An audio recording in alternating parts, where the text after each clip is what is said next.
Okay, so sa umagang ito tayo po ay magpapatuloy sa ating serye ng pag-aaral po natin at sa nakaraang isang buwan ay atin pong tinatalakay at ating tinitingnan kung paanong ang mga iba't ibang istorya ng Pasko ay paano tayo ito ay nakaka-relate sa buhay ng bawat isa sa atin.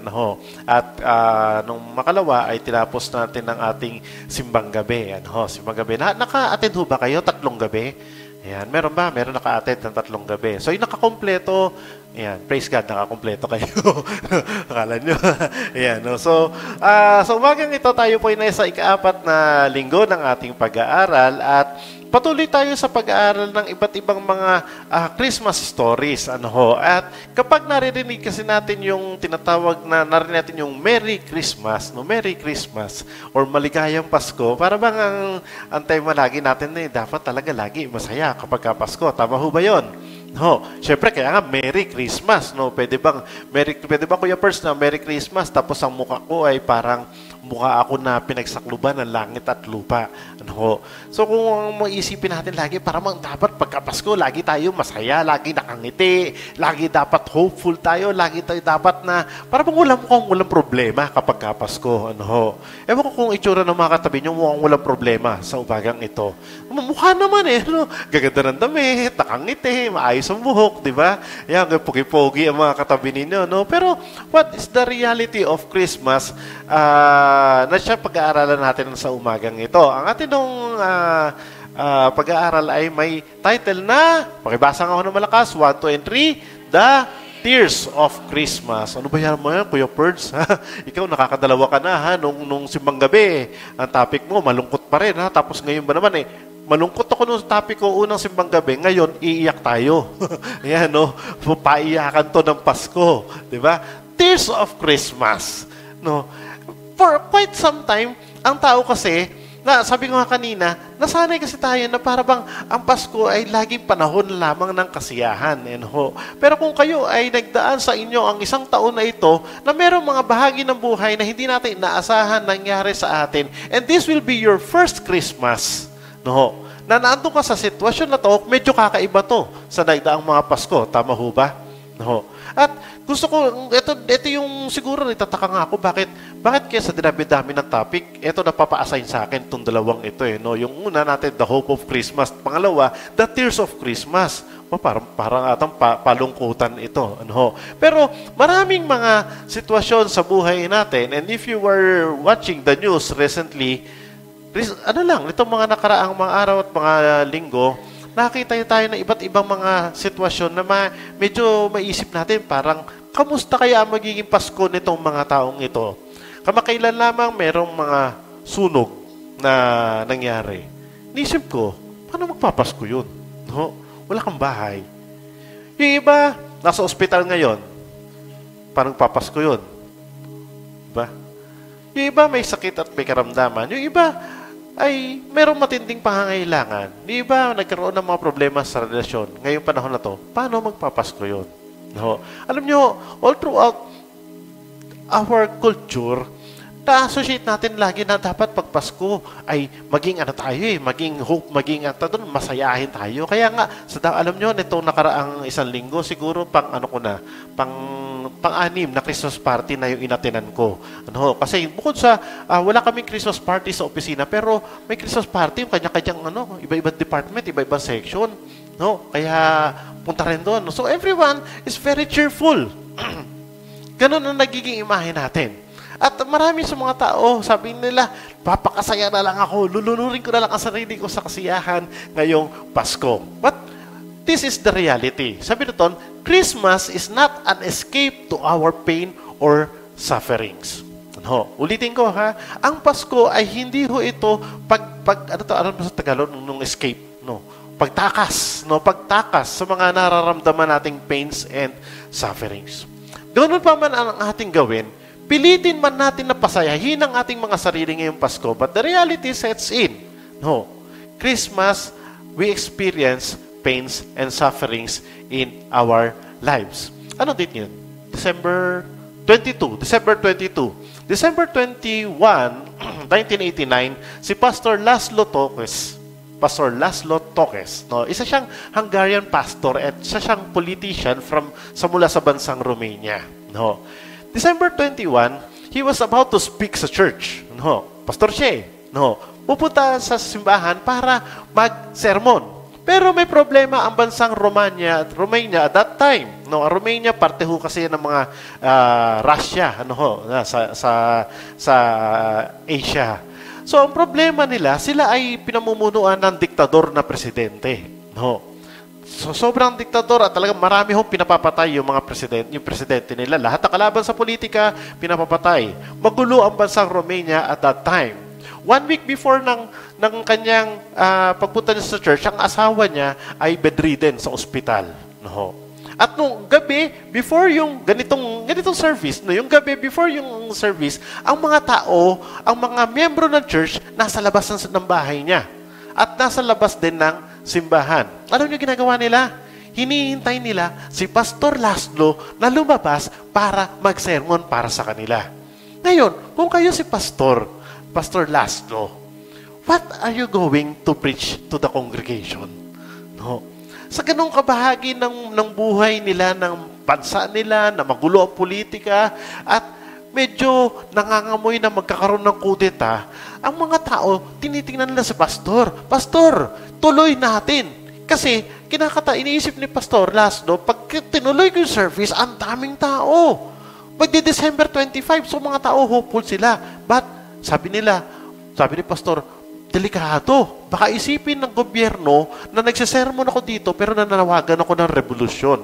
Alam niyo ho, kahit ganun pa man, 3 days before that, pinasok ko yung bahay niya ng mga nakamaskarang lalaki, pinagbububugbog yung mga kasama niya, tapos sinira yung mga kalang gamit, and yet still, Pastor Laszlo managed to go to church on that Sunday to preach about Christmas. At doon nagsimula yung Romanian Revolution. No? Dahil sa kanyang pagtuloy na pagtangkilik doon sa mga tao sa kongregasyon, nagkaroon ng pag-asa yung mga tao. Itong Paskong to, kailangan mabago ang Romania. Alam nyo, nagsimula doon yung revolusyon at noon time na yon napalayas ang kanilang presidente. No? It started with one man who had the initiative to stand against all odds sa araw ng Pasko. Okay, basahin natin yung teksto natin sa umagang ito. Sabi sa aklat ng Mateo chapter 2, ang pagtakas papunta sa Ehipto. Ito medyo hindi ito masyadong napapansin na istorya ng Pasko. Yan. Okay, verse 13. Sabay-sabay nga ho tayo. Pagkaalis ng mga matatalinong tao, nagpakita kay Jose sa panaginip ang isang anghel ng Panginoon. Sinabi nito sa kanya, bumangon ka at dalhin mo agad sa Ehipto ang iyong mag-iina. At huwag kayong aalis doon hanggat hindi ko sinasabi sapagkat papatayin ni Herodes ang bata haharapin ni Herodes ang bata upang patayin. Verse 14, bumangon nga si Jose at nang gabi ring yun, dinala niya sa Ehipto ang kanyang mag-ina. Doon sila nanirahan hanggang sa mamatay si Herodes. Sa gayon, natupad ang sabi ng Panginoon sa pamamagitan ng propeta, tinawag kong aking anak mula sa Ehipto. O next. Yan. Medyo nakaka-tense sa atong lesson na to. Verse 16. Galit na galit si Herodes nang malaman niyang siya'y nilinlang siya ng mga matatalinong tao. Kaya't pinapatay niya ang lahat ng batang lalaki sa Bethlehem at sa palibot nito mula sa gulang na 2 taon pababa, batay sa panahong sinabi sa kanila ng mga matatalinong tao. Next, sa gayon natupad ang sinabi ng propeta Jeremias. Narinig sa Rama ang isang tinig ng pananangis at ng malakas na panaghoy. Tinatangisan ni Raquel ang kanyang mga anak. Ayaw niyang paaliw sapagkat patay na sila. Next, ang pagbalik mula sa Ehipto. Verse 13, pagkamatay ni Herodes, nagpakita kay Jose sa panaginip ang isang anghel ng Panginoon habang siya ay nasa Ehipto. Sinabi sa kanya na anghel, bumangon ka, iuwi mo na sa Israel ang iyong mag-ina, sapagkat patay naman nagtatangka sa buhay ng bata. Kaya bumangon nga si Jose at inuwi sa Israel ang kanyang mag-ina. Verse 17, Sa gayon, natupad ang sabi ni Propeta Jeremias. Narinig sa langit isang tinig na pananangis at malakas sa panagoy, tinatangisan na Raquel ang kanyang anak, ayaw niya paliw sapagkat patay na sila. 22. Ngunit na mabalitaan niyang naghahari sa Judea si Arkelao na anak ni Herodes, natakot siyang pumunta doon. At dahil binigyan siya ng babala sa kanyang panaginip, siya ay tumuloy sa Galilea at doon nanirahan sa bayan ng Nazaret. Sa gayon, natupad ang sinabi ng mga propeta, siya ay tatawaging Nazareno. Pagpalain ng Panginoon ang pagkabasa ng kanyang mga salita. Kagaya na aking nabanggit ko kanina at saka ng mga nakaraang simbang gabi natin, yung sermon ho natin, hindi lang ho tayo para turuan kung paano natin dapat i-celebrate ang Pasko. Ang tanong kasi, paano pagtapos na ang Pasko? Sa atin sa bansang Pilipinas, pagkatapos ng Pasko, dire-diretso na yan eh. Bukas nga ho, may pasok pa kami, 23. Ewan ko ibang may trabaho dito, may pasok pa bukas. Sabi ni Pastor Larry sa akin kanina, may pasok ka pa, dapat yan bakasyon na. Papasok pa ho kami. May pasok kayo, Ate Mel? Wala, buti pa kayo. 24, 25, 26, may pasok ho uli kami. 27, 28. Tapos, ang holiday lang, sa New Year. Sa kulturang Pilipino kasi, parang dire-diretso na yan eh. Diba? Pagka ikaw ay nag-prepare for Christmas, dire-diretso na yan hanggang New Year. Pero ang tanong, paano pagkatapos ng celebrations? Are you going to celebrate? Paano ka magiging merry pa rin? Paano magiging maligaya pa rin ang Pasko mo kung tambak pa rin ang problema mo after ng Pasko? Dami mo kasing inutang nung bago magpasko. Kaya pagdating ng January, yari ka kay Bombay. Diba? At dami natin alalahanin. Eto na naman. Sabi mo, panahon ng Pasko, pagbabahala, pagpapatawad, pinapatawad na kita. Pero pagdating ng January, huwag kayong makita pagmumukha mo, ha? Yan, ba? Kasi ganyan tayo eh. Diba? Mga hinanakit na walang katapusan. Parang pag wala na nga ang katapusan hanggat nandito po tayo sa ating mundo. Pero sabi dito, ang solusyon hindi yung Christmas parties na ginagawa natin or entertainment para malibang tayo. Kapag stress tayo, minsan dadaanin sa maraming kain. Sabi ng TV Patrol kagabi hinay-hinay sa mga pagkain lalo na sa mga medyo, alam nyo na, yung mga bata-bata, hinay-hinay bukas at saka sunod na araw, baka hindi umabot ng New Year. Sabi doon, we are making all of these things to escape our pains and sufferings. Pero, gusto ko bigyan pansin sa atin ngayong umaga. At ito yung nagiging, sabi ko bakit kasi ito napapatapat na topic sa akin netong nakaraang araw. Binabalik ko lamang ang bawat sa atin sa reality ng unang Pasko. Yun yung binasa nating teksto kanina, Pasko, unang Pasko, hindi to kasiyahan. Hindi to tuwan-tuwa ang tao na napila ang mga regalo, marami nagbibigay sa iyo, marami ka matatanggap, meron tayong kamapagkain. Hindi ganoon.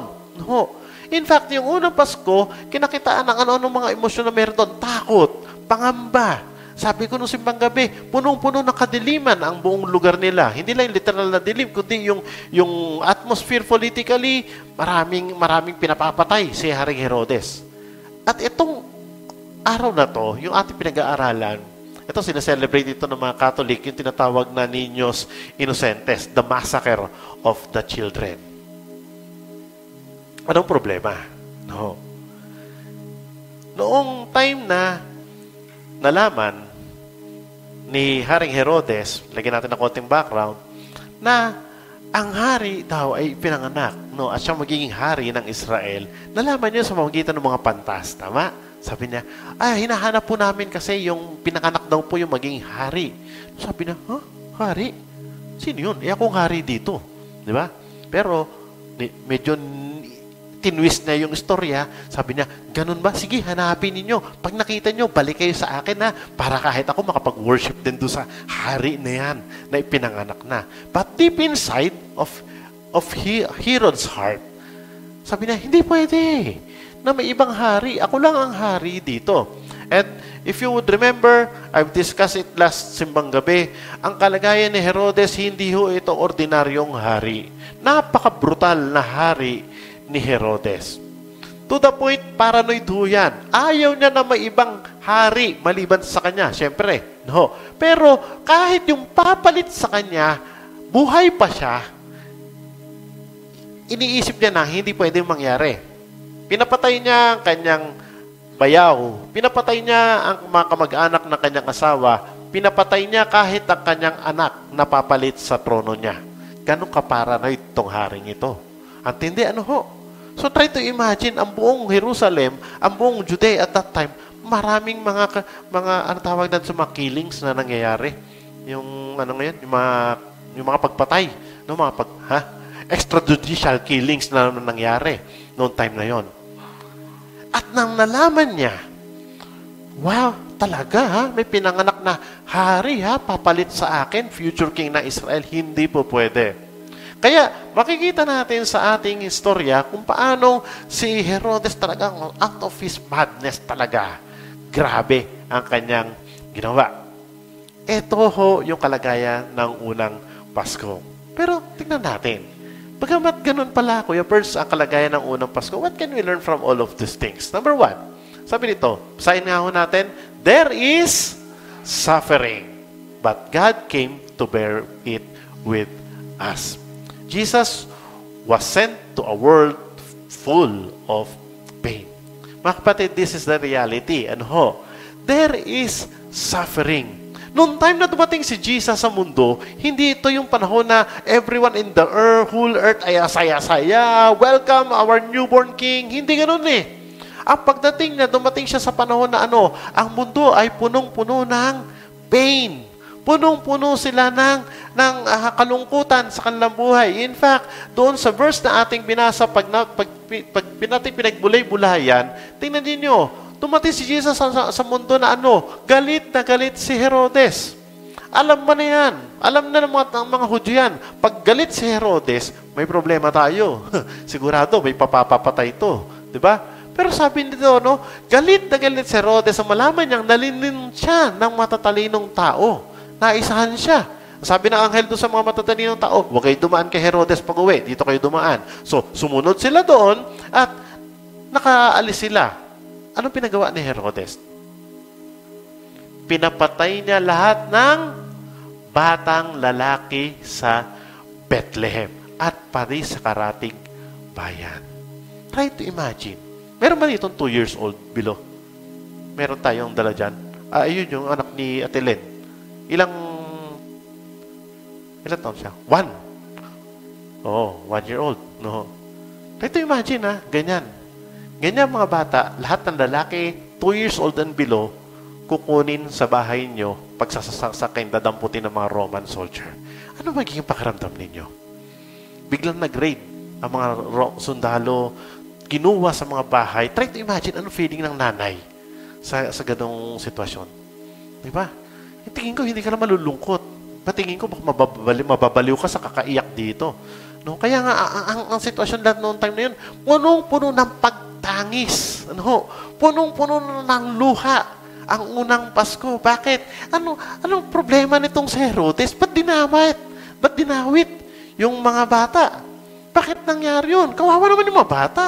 Kawawa naman ang papamilya ng mga batang ito. No? Ang estimate ng mga scholars, siguro around mga 20 to 25 na mga sanggol, bata, ang pinapatay ni Herodes. Ganun ka paranoid itong mamang to. No? Okay, para sigurado lahat ng 2 years below, patayin. Akala ko ba, Kuya First, ang pagdating ni Jesus is a good news of great joy. Pero bakit puro iyakan? No? Bakit kaya hinayaan ng Diyos na mangyari ito? Akala ko ba dumating si Jesus para niligtas tayo? Pero bakit pagdating niya doon, nung pagdating ni Jesus, ang daming namatay. Puro inosente pa. No, imagine niyo 2 years old and below, pinagpapatay. What can we learn from this? No? Ang pagdating ni Jesus, hindi natin matatakasan ang reality. But we have to face the reality. Anong makuha natin tungkol dito sa pagdating ni Jesus sa ganitoong sitwasyon? Kaya nabanggit ko kanina, sabi ko, sino kaya ang mga tao dito sa church na walang problema ngayong Pasko? maaring nakangiti-ngiti tayo, pero ako ay magpapakounsel. Kung sino man sa inyo magsabi mamaya, Kuya Perds, wala talaga akong problema. Saya-saya ako. Mula nung Lunes pa, saya-saya na ako. Hanggang New Year, saya-saya ako. Lalapit ako sa inyo mamaya. Magpapaturo ako. Paano ka naging masaya? No? Pero, that is the reality eh. Jesus came to sa panahon na na magulo ang lahat. Dumating si Jesus sa mundo na panahon na puno ng iyakan. Dumating si Jesus sa panahon na mundo walang direksyon. Dumating si Jesus kung saan naglipa na ang kasamaan. Pareho sa panahon natin ngayon. Di iba, magugulat ka na lang, magsa-celebrate na Christmas, pero yun, hold up, patay. Diba? Yung iba, maayos na pinaghahanda ng mga Pasko, naiwanan yung Christmas light, ayun, tupok ang buong barangay. Diba? Isip natin, paano nangyari yung Pasko? Ang lungkot natin. No? Pero, ito yung reality. Tingnan nyo. Sabi ng verse 17, natupad ang sinabi ni Propeta Jeremiah. Bago pa ito nangyari, nahulaan na yan. Ni Prophet Jeremiah, 400 years ago. Sabi niya, verse 18, narinig sa Rama ang isang tinig ng pananangis at malakas na panaghoy. Iyakan ang maririnig doon sa time ng pakapanganakan ni Jesus. Hindi lang basta iyakan, kundi panangis at puro panaghoy. Tinatangisan ni Raquel ang kanyang maanak, ayaw niyang paaliw sapagkat patay na sila. Sino si Raquel? Sino sa Raquel? Natatandaan niyo yung story sa Bible? Si Raquel po ay asawa ni Jacob. Siya yung beloved talaga ni Jacob. Type na type niya kasi nakita niya sexy, sabi ng Bible, no? Balingkinita ng katawan, maganda ang mga mata. Kaya lang, hindi niya agad napangasawa. Napangasawa niya muna yung ate. No, yung ate. Tapos yung katulong. Tapos si Raquel, tapos yung katulong. Ito talaga yung malab na love niya. Pero ang tagal na panahon bago sila nagkaanak. At nung dumating yung time, nagkaanak si Raquel, si Joseph. No? Si Joseph, yung dinala naging paraon sa Ehipto. Tapos yung pinakabunso nila, si Benjamin. Pero hindi naging madali ang istorya ni Raquel. In the book of Genesis chapter 35, verse 16 to 20, dito nirelate ni Jeremiah. Ito yung istorya. Umalis sila sa Bethel. Na sila'y malapit na Ephrata, naramdaman ni Raquel na manganganak na siya at napakatindi ng kanyang hirap. Tama ho ba, mga nanay? No, hindi pa kasi kami nanganganak kaya hindi ko ma-express gaano hirap. Pero sabi, napakatindi ng kanyang hirap. Pero sabi ito, sinabi sa kanya ng hilot, huwag kang matakot, lalaki na naman ang isisilang mo. Okay lang, ina-encourage siya ng hilot. Okay lang, huwag kang basta kabahan, no? At lalaki naman yan. Pag lalaki, talagang proud na proud sila noong time na yon. But look at verse 18. Nasa bingit na siya ng kamatayan at bago siya nalagutan ng hininga, ang sanggol ay tinawag niyang Benoni. Ngunit Benjamin naman ang tinawag ni Jacob. Namatay si Raquel at nilibing sa tabi ng daang patungo sa Ephrata na ngayon ay Bethlehem. Ito kasi in the book of Genesis. Ang Bethlehem noted na sa sa kalungkutan. Ang Bethlehem puno ng iyakan. Hindi ho yan nakagaya ng Bethlehem in the modern times ngayon sa Jordan. Ang saya-saya din. Kasi may mga ilaw din doon. Meron doon simbahan na kung saan. Sabi nila, dito pinanganak si Jesus kaya nagtayo na simbahan doon. Pero in the book of Genesis, doon pa lang, ang memory nila about Bethlehem talaga, puno ng kalungkutan yan. Bakit? Diyan namatay si Raquel. No, isa sa mga founding fathers ng bansang Israel, si Benjamin, yung bunso na anak ni Jacob. Kaya hanggang sa natupad yon sa time ni Jeremiah, yung sinasabi Jeremiah, dito sa lugar na to, punong-puno ng kalungkutan. Doon din kasi sila binihag ng ibang bansa ng mga taga-Babylonia hanggang sa panahon ng pagdating ni Jesus. Ano meron yon? Kalungkutan at iyakan pa rin. No? Mga kapatid, I don't know, how are you going to celebrate this Christmas? No. Maring iba sa atin na nag-iisip sa atin, parang my Christmas today would be different. Honestly, my Christmas today would be different. Why? Kasi ang tatay ko ay sumapiling ng Panginoon last October 14. So, I think I will have a different Christmas today. No. Sa mga kapatid natin na merong mga mahal sa buhay na sumapiling ng Panginoon sa nagdaang mga araw, you will be celebrating your life differently this Christmas. But I want to tell you this morning, bagamat ganun ang reality ng buhay, si Jesus dumating para sa ganoong sitwasyon. Amen po ba ron? No? Ano sabi ng Matthew 1:23? They will call His name Emmanuel. Sabihin nga ninyo lahat, Emmanuel. Isa pa, Emmanuel. Which is translated, ano rin basa doon? God with us. Amen? Ang pagdating ng Panginoong Jesus ay nagpapakita na kasama natin ang Diyos. Whatever the life situations we have sa mundong ito, isa ang sigurado, kasama natin ang Diyos. Dumating si Jesus para sabihin sa atin na ang handa ng Diyos, na handa ang Diyos na damayan at samahan tayo sa ating mga paghihirap. What's more important this Christmas season is hindi yung regalo, okay lang yan. Kung wala kayong bagong natanggap, okay lang yan. Kung kulang ang bonus mo, kapatid, okay lang yan.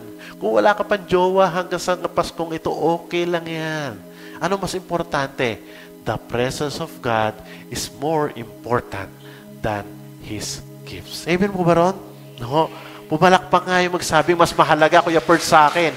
Nakasama ko ang presensya ng Diyos sa Paskong ito kahit na meron akong kalungkutan. Next, pangalawa, sabi ito, there is uncertainty and God came to lead us through it. Kung kanina, merong ihakan. Ano pangalawa meron? Merong uncertainty, kawalan ng kasiguruduhan. Ganun talaga.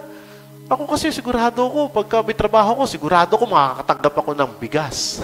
Makakatanggap ako ng regalo. Pero hindi. Ito, uncertain. Kawalan ng kasiguraduhan. But Jesus shares our pain. Tingnan ho natin. Ano yung uncertainty noong time na yon?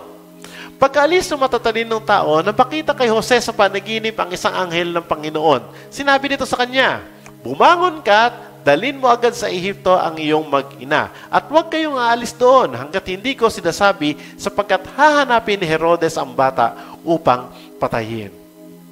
Nakita niyo sinong kausap ng anghel dito? Si Jose. Si Jose. And alam natin, during the Christmas season, nung buntis pa lang, magbubuntis pa lang si Maria, kinausap na ng anghel si Jose. Pag binasa nyo, hindi lang ata pang-6, pang-4, pang-5 ng pakikipag-usap ito ng Diyos kay Jose sa pamamagitan ng anghel. What is uncertain doon sa verse na binasa natin? Try to imagine naman, kapapanganak lang ng asawa mo, tapos bigla agad-agad sasabihin, tulog pa to siguro baka tulog pa si Joseph dito tapos sabihin sa kanya, dalhin mo agad sa Ehipto yung mag-ina mo. Ewan ko, kung kayo si Jose, susunod ho kaya kayo agad-agad? Honestly, tingin ko hindi. Ako sa lahat ng ayaw ko, pag yung pupunta ako sa isang lugar, ayoko yung hindi ko sigurado. Kaya bago bumiyahe, minsan hinahanap ko na sa Google or yung sa mapa kung saan ako pupunta. Pina-practice ko na, lalo kung medyo malayo or pa Maynila.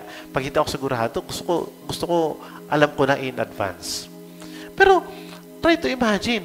Ito, ang sabi sa kanya, bumangon ka, dalhin mo agad sa Ehipto ang mag-ina. Diba? Kung kayo si Jose, susunod kayo. Agad-agad. Sa reality ng buhay, siguro, susunod muna tayo pagkasigurado na. Tama? Teka, pupunta ako ng Egypt, Lord. Teka muna. Sinong pupuntahan ko dun? Unang-una, kanino ko uuwi? Dayo nga lang kami dito sa Bethlehem Diba? Sila ay, palipat-lipat. Kaya nga sila napaanak si Maria sa sabsaban. Wala silang permanenteng lugar ng time na yun. Tapos ito na naman, mag-iimpake na naman kami, Lord. Pupunta kami ng Egypt pa, Egypt. Ibang bansa pa. Mangingibang bansa sila. Okay lang kung mangingibang bansa sa panahon na to, magtutur, Pero agad-agad, magpapack up ka para itakas yung mag-ina mo. Ano sabi? Verse 15. Bumangon nga si Jose at nang gabi rin yun, anong ginawa niya? Dinala niya sa Ehipto ang kanyang mag-ina. Doon sila nanirahan hanggang sa mamatay si Herodes. Sa gayon, natupad ang sabi ng Panginoon sa magitan ng propeta, tinawag ko ang aking anak mula sa Ehipto. Kagaya nung binanggit ko kanina, there are uncertainties in our world. No? Maraming hindi tayo sigurado sa buhay natin. Pero, kung meron siguro napakagandi dito, yung pagsunod ni Jose. If God would be telling to do something ngayong taon na to, or sa pagtatapos ng taon na to, susunod kayo. No? Kung bigyan kaya tayo ng atas ng Diyos na gawin ang isang bagay na maaring hindi natin nakasanayang gawin dati, will we have the courage para sumunod? No? Our life is full of uncertainties. Ang mga teenager, ano uncertainties? Makagraduate kaya ako? No? Makakapagtapos kaya ako? At pag nakapagtapos kaya ako, magkakatrabaho kaya ako? Saan ako magkakatrabaho? No. Para sa mga papasok, magkukuleyo, ano kaya ang aking kukuning kurso? May tatanggap kaya sa akin pag ito ang kurso ko? No. Ito kayang sa next month kaya may pambayad kaya ako sa bahay? No. Meron kaya akong pangbayad sa Meralco sa susunod na buwan? Kasi ang dami kong Christmas light ngayon. Di ba? We have so many uncertainties in our life. Pero ano advantage ni Mary at ni Joseph? Kasama nila ang Diyos. No? Yun ang kaibahan. Yan ang lagi natin sa isip, mga kapatid. Na ang buhay din sa mundo hindi natatapos hindi natatapos sa problema, titigil ka na, no. Kaya minsan minsan hindi nagiging merry ang Pasko. Bakit? Hindi ko sinasabing dapat wala tayong problema sa Pasko. Pero dapat maunawaan at may sa puso natin na sa kabila ng lahat ng ito, may Diyos ako. Amen? Yun ang kaibahan eh. Tingnan niyo, sabi ng Lord, sa Matthew 6:26. Bakit ang mga Pilipino minsan problemado? Ano ba yan? 24 na, wala pa akong ihahanda. No, sa mag-31 na, wala pa ako nung bilog-bilog. Wala pa akong bilog-bilog na prutas. Diba? Bakit? Bakit tayo may ganun thinking? Kasi uncertain tayo. Hindi natin alam ano dadalhin ng 2025 sa atin. No, dapat kumpleto ko ng handa. Dapat pagbungad ng taon, may bilog-bilog ako dito. No. Yan, ganyan. No. Or kaya, tatalon ako. Tumatalon ka, Ate Grace. Yan, di ba? Kung magbibilog-bilog din lang kayo, bariya lang ang darating sa inyo. No. Gawin nyo na papel. Di ba? Di ba? Bakit puno ng uncertainty mga Pilipino? Pinakamasaya at pinakamatagal mag-celebrate ng Pasko ang bansang Pilipinas, and yet, we are the people who have the most uncertain things na pinagagawa natin sa buhay natin. Diba? At layo ng inisip natin. Pero sabi ng Lord, mga kapatid, tingnan nyo.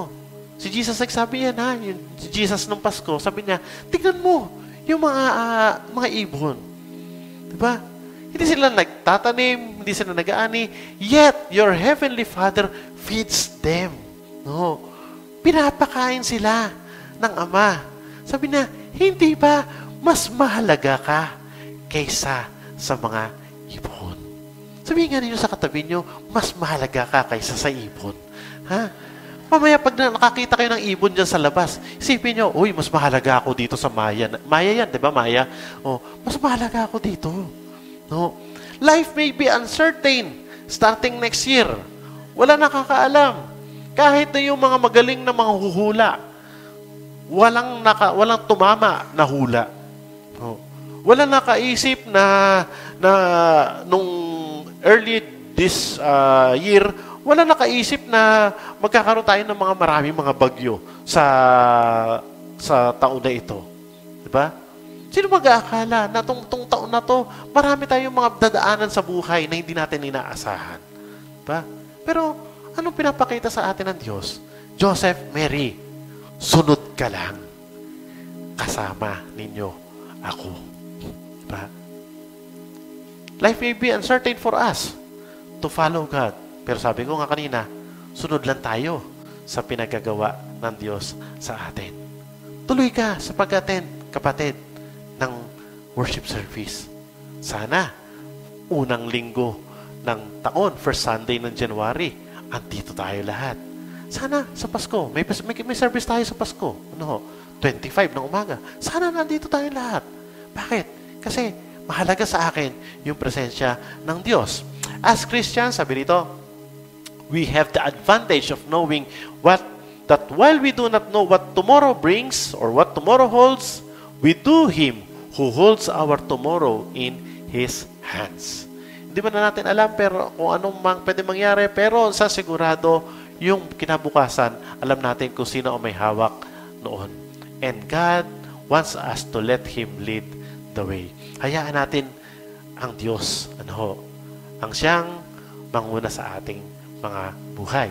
At lastly, sabi rito, there is death, but God came to overcome it. Kanina, iyakan. Ano sumunod? Kakulangan, uncertainties. Pangatlo, there is death, but God came to overcome it. Who would imagine na ang unang Pasko puno ng patayan, puro inosenteng bata pa pinagpapapatay noong panahon na yon. But sabi to, but Jesus came to overcome it. Try to imagine, ang galing ng Lord, Pagkamatay ni Herodes, napakita ka Jose sa panaginip ang isang anghel ng Panginoon habang siya ay nasa Egypto. So, minasakir yung mga bata, si Jesus itinakas. Puntang Egypt. Nakasurvive. Sinabi sa kanya ng anghel, Joseph, bumangon ka. Iuwi mo na sa Israel ang iyong mag-ina sapagkat patay na ang nagtatangka sa buhay ng bata. Kaya bumangon si Jose at inuwi sa Israel ang kanyang mag-ina. Kita nyo, walang alinlangan itong mamang to. Sunod. Basta sabi ng Lord, Lord, susunod ako. Takas ka puntang Egypto. Sunod siya. Balik ka na sa Israel. Sunod siya. Hindi siya nag-isip, Lord, teka, okay na ako dito sa Egypt Masaya na buhay ko dito. Hindi, balik ka doon sa Israel. Bangon siya, sunod pa rin sa Panginoon. Sabi ng 22, ngunit nang mabalitaan niya naghahari sa Judea si Arkelao na anak ni Herodes, natakot siya pumunta doon. At dahil binigyan siya ng babala sa kanyang panaginip, sila ay tumuloy sa Galilea. Sa mapa ng Israel, bandang baba ang Jerusalem, ganyan, Pero yung Galilee nasa north. At doon nanirahan siya sa bayan ng Nazareth. Sa gayon, natupad ang sabi ng mga propeta, siya ay tatawaging Nazareno. Ano significance nito, Kuya Perds, sa ating pag-aaral? Finally, the third message of Christmas, there is death in our world. Merong kamatayan, And that's the reality of life. Praise God, kasi hinayaan ng Diyos na nandito tayo magkakasama ngayong araw na to. Hinayaan ng Diyos na buhay pa tayo sa mga panahon na ito. Pero mga kapatid, yung death itself, yun yung very reason kung bakit dumating, kung bakit may Pasko. 33 years later, after nitong mga pag-aaral natin, nung kapanganakan ni Jesus, si Jesus ay Si Jesus ay siyang mamamatay para sa lahat. 33 years later, He experienced death Himself. Ganun pala. Galing ng Diyos, In-spare niya si Jesus doon sa unang death, pero for the next part, ano yun? Na mararanasan ni Jesus ang bangis at hirap ng kamatayan. When He entered the ministry, nung nakita niya yung mga unang alagad, sabi rito, nakita ni Felipe si Natanael at sinabi niya ito, natagpuan na namin ang tinutukoy ni Moises sa kanyang isinulat sa aklat ng kautusan at gayon din ang mga propeta. Siya ay si Jesus na taga Nazaret. Nakita nyo? Magkarugtong niloob talaga ng Diyos, dalhin siya sa Egypt, para pag-uwi, huwag ka muna doon sa Bethlehem, balik ka saan ka? Sa Galilee, punta ka sa Nazaret. Niloob siya si Jesus na taga Nazaret na anak ni Jose, may mabuti bang mangaaring mula sa Nazaret? Sagot tanong ni Natanael, sumagot si Felipe, halika, tingnan mo. Kasi Nazaret, sabi niya, ano maganda meron dyan? Para sa panahon natin ngayon, no? Halimbawa sa panahon natin, sabihin, Cavite City, may maganda ba dyan sa Cavite City? Wala. Pangit dyan sa lugar na yan. Basta kanila, Nazareth, anong meron dyan? Pero sabi, no. Sa Nazareth, merong mabuting nagmula sa Nazareth. Si Jesus yun. Sabi niya sa kanyang kasama, halika, tingnan mo. Ito yung mga dialogue nila nung time na tinawag sila ni Jesus. Mga kapatid, ano sabi ng 1 Corinthians? Chapter 15. Nasaan o kamatayan ang iyong tagumpay? Nasaan o kamatayan ang iyong kamandag? Ang kamandag ng kamatayan ay ang kasalanan at ang lakas ng kasalanan ay nagmumula sa kautusan. Magpasalamat tayo sa Diyos sapagkat tayo binigyan niya ng tagumpay sa pamamagitan ng ating Panginoong Hesukristo. Kaya nga, mga minamahal na kapatid, ano sabi niya? Magpakatatag kayo at huwag matinag. Ano panawagan sa atin? Maging masipag kayo sa paglilingkod sa Panginoon.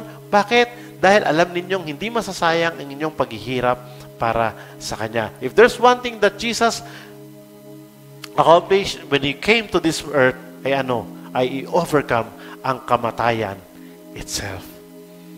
Yes, haharap tayo sa buhay. Mga batang pinag-aralan natin, minasakir sila. But one thing is sure, every one of us, haharap din tayo sa kamatayan. Pero ang kagandahan, dahil kay Jesus ng Pasko, hindi natapos hindi natapos sa kamatayan. No, kundi nagkaroon ng katagumpayan sa kamatayan, nang sa gayon nagkaroon din tayo ng buhay at pag-asa. Ang tao na may Kristo ng Pasko, ang tao na mayroong Diyos sa kanyang buhay, matapos man ang buhay sa mundong ito, he will continue to experience his or her life living with God in the heavens. John 3:16, sa ulatong natin to, ano sabi? For God so loved the world. Kaya nga may Pasko. He gave His only Son para lahat ng magtiwala at sumampalataya sa Kanya hindi mapahamak. Pero anong dala nito? Everlasting life. Buhay na walang hanggan. Sabi ko kanina, this Christmas will be a different story for me. I used to buy ng mga October pa lang, September, ganyan. Tatay ko, makulit yan. Papabili niya ng mga Christmas lights sa akin. Uy, bili mo ko nung solar, mga Christmas light. Dagdagan mo. Kasi gusto ko dito sa Cepeda, tayo yung pinakamaliwanag. No? Kaya papabili ho yun. Kaya pagdating mga Nobyembre, ay tad ng Christmas light, yung mga puno namin doon sa bahay. Gusto niya mailaw doon sa kalye namin. Last year, hindi ko inabutan na katulong ko siya magkabit. Pagdating ko, nagulat ako. Sabi ko, wow, nakakabit na lahat. Sabi niya, oo, kasi yung katapat natin, nagkabit na eh. Inunahan ko na. Tinatara niya na rin. No? Sabi niya, para makita nila na Kristiyana tayo, dapat talaga makikita sa atin yung Kapaskuhan. But this year, it will be different for me. Pag ikikita ko sa lugar namin, madilim. Wala na siya. Sumapiling ng Panginoon. No? Pero anong assurance na meron ako sa heart ko? I'm still here, dreaming for this everlasting life. But my Father, nasaan na siya? Nag-enjoy na siya kasama yung Kristo ng Pasko. That's the hope na meron tayo. Parang may mga mahal tayo sa buhay na una sa atin. But fear not, sabi ng Lord. They enjoy better than us sa panahon na to. And we look forward to that day also, na tayo din. No? Bagamat puno ng mundo ng mga kalungkutan at kapighatian. At maaring may mga ilan sa inyo na you are having this kind of troubles in your life this Christmas. Pero anong iiwanan kong verse sa atin lahat? Ang sabi ng aklat, ng awit, sinasabi ni Yahweh, itigil na ninyo ang inyong pag-iyak. Huwag na kayong lumuha sapagkat gagantimpalaan ang inyong mga ginawa. Babalik sila mula sa lupain ng kaaway. What's God telling us today, this morning? Okay lang naman umiyak. Pero sabi doon, tigil mo na because there is hope. May pag-asa sa hinaharap sabi ni Yahweh. Magbabalik sa sariling bayan ang inyong mga anak. And that was written by Jeremiah.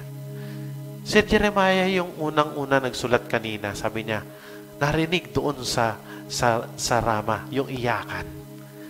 But you can see from these verses that he himself, Jeremiah himself, he experienced that peace na binigay. Sabi niya, may pag-asa sa hinaharap. Mga kapatid, hindi ako nagsabi niyan. May pag-asa sa hinaharap. Amen po ba ron? May pag-asa sa mundong ito dahil nasa atin ang Kristo ng Pasko.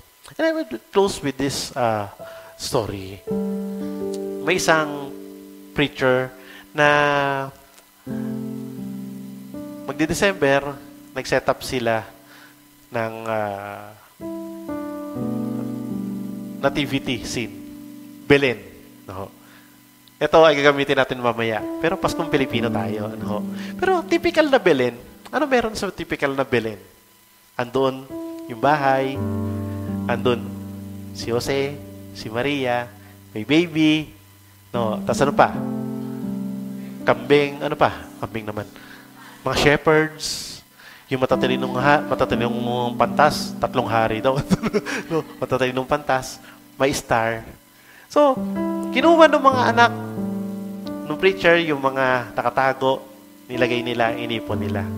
Yung bunso, dumating, may dala-dala siya, ang bag niya. Ito yung dala niya. May dala siyang dinosaur. Sabi niya, Daddy, please put it in the manger. Sabi ng tatay niya, No. Scott, you have to take it back because it doesn't belong here. Sabi ng tatay niya. Sabi nung preacher, dinosaurs existed thousands of years before the baby Jesus. And it does not belong to the nativity scene. But little Scott insisted. Wala sila nagawa. Pilit ng bata Siya pinakabunso. Sabi niya, gusto ko talaga natin ito. So they finally put it behind the other figures and a fierce dinosaur hovering above the manger and everything else. Ano itsura ng mukhang kakainin na yung baby. Sabi ng preacher, iniwan nila doon. I stood back and looked at it. It dawned upon us that maybe, sabi niya, maybe, that dinosaur was saying more than what we realize. That over each of us, there is a character that threatens to rob our joy and peace and cheer this Christmas. Maaaring merong mga dinosaur na pwedeng magtatangka, na nakawin yung saya, yung sigla ng Pasko. Maaaring may mga dinosaurs tayo in life na nagpapaalala sa atin, itong Christmas na to, dapat malungkot ka. Itong Christmas na to, walang pag-asa. No. Yung dinosaur na yan, andyan lang siya. Spark. But then, Christmas comes and reminds us that the baby in the manger is stronger than any dinosaurs in your life. Amen? Mas malakas yung baby sa manger than all the dinosaurs in your life and in my life. And God has given us the victory through the gift of His Son. Mga kapatid, what are your dinosaurs this morning? Mga bagay na nagpayak sa inyo sa nagdaang taon.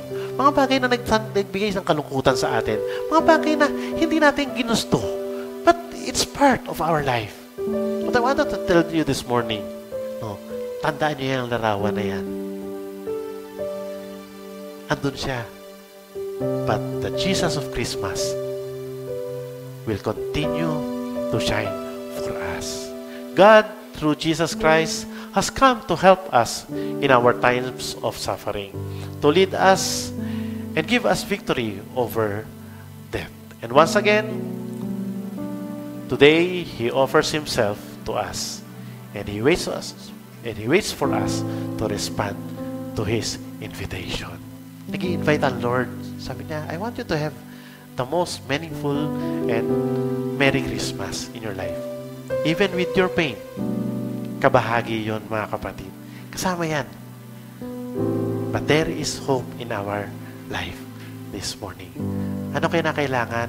we respond to God na, Lord, tatanggapin ko na ang Paskong ito, hindi ako nag-iisa, hindi ako nanghihina, kasi kasama kita. Tayong lahat ay umuko tayo manalangin. Lord, andito po kami ngayong umaga.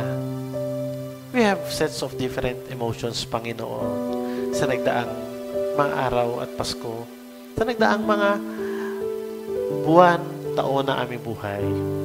And maybe some of us, Lord, are suffering this morning. Ang iba sa aming Panginoon, we would be having a different Christmas this year.